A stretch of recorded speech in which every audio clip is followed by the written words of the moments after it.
আসসালামু আলাইকুম সবাইকে, আশা করি সবাই ভালো আছেন। সো আজকে যে টপিকটা নিয়ে কথা বলতে আসলাম সেটা হচ্ছে শেষ মুহূর্তে গোল কনসিড করে ম্যাচ ডুবানো।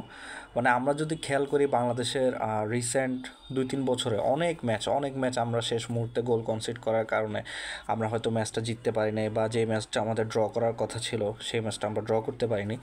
সো আমি যদি প্রথমে বলি 2021 সালের কথা, নেপালের বিপক্ষে সাফ চ্যাম্পিয়নশিপের ম্যাচে, যেই ম্যাচে হয়তো আমরা জিততে পারলে ফাইনাল খেলতে পারতাম। সেই ম্যাচে আমরা খুব সম্ভবত 85 মিনিটের দিকে একটি পেনাল্টি কনসিড করেছিলাম, যে কারণে আমাদের ম্যাচটি ড্র হয়ে যায়, আমরা ফাইনাল খেলতে পারিনি। ঠিক তার পরের বছর একই ঘটনা আমাদের সাথে ঘটে।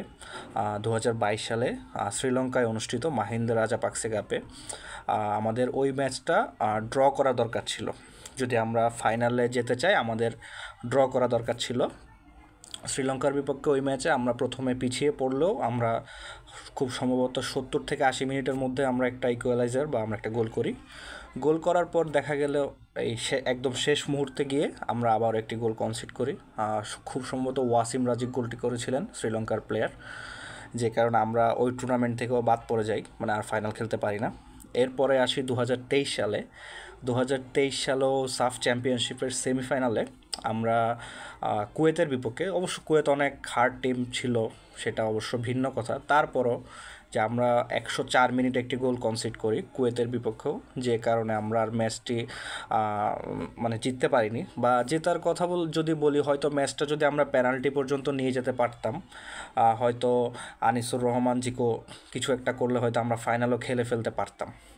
ঠিক সেম কাহিনী হলো আজকেও। অনূর্ধ্ব 20 এশিয়ান কাপ বাছাই পড়বে। আমরা 2-1 লিডে ছিলাম, 87 মিনিটে আমরা লিড নিয়েছিলাম 2-1। সেইখান থেকে আবার হুট করে আমরা 90 মিনিটের দিকে, 90 কি 92 মিনিটে আমরা গোল কনসিড করেছি। মানে আমার কাছে মনে হচ্ছে জিনিসটা, মানে এই সমস্যাটা কেন জানি আমাদের মনস্তাত্ত্বিক একটা সমস্যা হতে পারে।